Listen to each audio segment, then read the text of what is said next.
तो hello students, welcome back to my YouTube channel Rajasthan exam news. आपको बताते हैं सीईटी में 40% को लेकर अपडेट देंगे आपको। देखिए, सीईटी की बात चल रही है और सीईटी को 40% को लेकर अभी भी मांगे बढ़ रही है थोड़ी थोड़ी। और इसमें मनोज मीणा ने आज जो है आरटीडीसी के चेयरमैन धर्मेंद्र प्रधान जी से मुलाकात करी और उनसे सीएम साहब से इस बारे में बात करने के लिए बोला कि राजस्थान में जो सीईटी है उसका 40% होना चाहिए।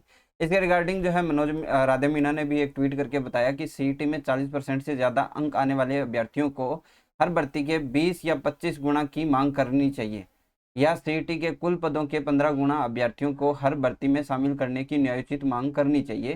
सरकार ए ओजी और डीओपी का भी साथ मिलेगा। देखो, इनका कहने का मतलब ये है कि 40% की मांग में इस यहाँ पे 2 पॉइंट रखे हैं कि एक तो जो टोटल पद है उनके 20 या 25 गुना होने चाहिए, या फिर जो है टोटल जो पोस्ट है जितनी भी उनका 15 गुना होना चाहिए। अब देखिए, एक चीज़ मैं आप लोगों को बता दूं कि वैसे देखा जाए तो इन चीज़ों का जो सीईटी वाला है, इसमें बहुत सारे स्टूडेंट हैं जो ऑलरेडी बाहर हो जाएंगे। यानी अगर दूसरी सीईटी नहीं होती ना, तब तक उन विद्यार्थियों के लिए कोई भी ऑप्शन नहीं बचेगा। ठीक है। और अगर हम आगे की बात करें, मान लो कि 1 लाख वैकेंसी जा रही है और 1 लाख वैकेंसीज में जो है काफ़ी सारी वैकेंसी जो है सीटी के अंदर जाती है और सीटी के अंदर 15 गुना ही स्टूडेंट लेते हैं। तो आपको पता है 1 लाख वैकेंसी तो आएगी नहीं। वो वैकेंसीज आएगी किसी विभाग में आपकी 3,000 है, किसी में 4,000 है, किसी में 5,000 है। 5,000 हमें पता है कि लास्ट इतनी ही वैकेंसीज होती है, इससे ज़्यादा वैकेंसीज हमें देखने को नहीं मिलेगी। और इस 5,000 का 15 गुना करेंगे तो 75,000 वो ही स्टूडेंट रहेंगे। अब जो जैसे जूनियर अकाउंटेंट के अंदर 75,000 स्टूडेंट आने वाले हैं ना, उनमें से ही कम स्टूडेंट शामिल होंगे अन्य भर्तियों के अंदर 15 गुना में लेने से। ठीक है। अब ये सोचिए कि 75,000 स्टूडेंट है, उसमें से लगने 5,000 ही हैं। और उन अन्य भर्तियों में बाकी के जो है, जैसे अगर हम देखें कि राजस्थान के अंदर 10 लाख स्टूडेंट जो एग्जाम्स देने वाले हैं, अब इसमें से जो है 75,000 तो सिलेक्ट हो जाएंगे। अब इनका कोई काम नहीं है, जो बाकी स्टूडेंट बचे हुए उनका कोई काम नहीं है जब तक दोबारा सीईटी नहीं हो जाती, दोबारा वैकेंसीज नहीं आ जाती, और दोबारा का कोई मतलब है कब होगा क्या होगा कुछ नहीं पता। ठीक है। 1 लाख वैकेंसियों का हमने नाम सुना, अभी तक उसके बारे में ज़्यादा कुछ नहीं सुन पाए हैं। तो इस चीज़ को लेकर काफ़ी सारे स्टूडेंट बाहर हो जाते हैं, ये दिक्कत है। और ये ये आगे जो अब जो स्टूडेंट सेलेक्ट होंगे ना, उनको भी दिक्कत करेगा। अभी इन्होंने क्या करा है कि विज्ञप्ति डाल दी कि जिन्होंने सीईटी दी है ना, वो इस फॉर्म को फिल कर सकते हैं। तो मेरे हिसाब से सीईटी तो सब लोगों ने दिया है, दिक्कत तो नंबर में है ना। सीईटी तो सब लोगों ने दिया है, अगर ये लिस्ट डाल देते तो उतने ही स्टूडेंट फॉर्म फिल करते।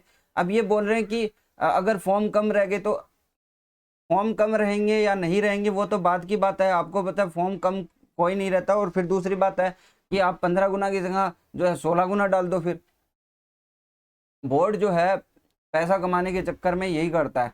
अब देखो, पहले लिस्ट डाल, अब जो स्टूडेंट है जिसकी तैयारी कर रहा है, जो जूनियर अकाउंटेंट की तैयारी कर रहा है, मतलब जिसका सीईटी के अंदर अच्छा स्कोर है, एटलीस्ट उसको भी नहीं पता कि उसका होगा कि नहीं होगा। जो बॉर्डर लाइन पे है उनको नहीं पता कि होगा कि नहीं होगा, वो पढ़ रहे हैं। अगर उनका नहीं हुआ ना, तो अब फिर से वही दिक्कत आ जाएगी। तो किसी को कुछ भी नहीं पता, इन्होंने कोई क्राइटेरिया निर्धारण ही नहीं किया है।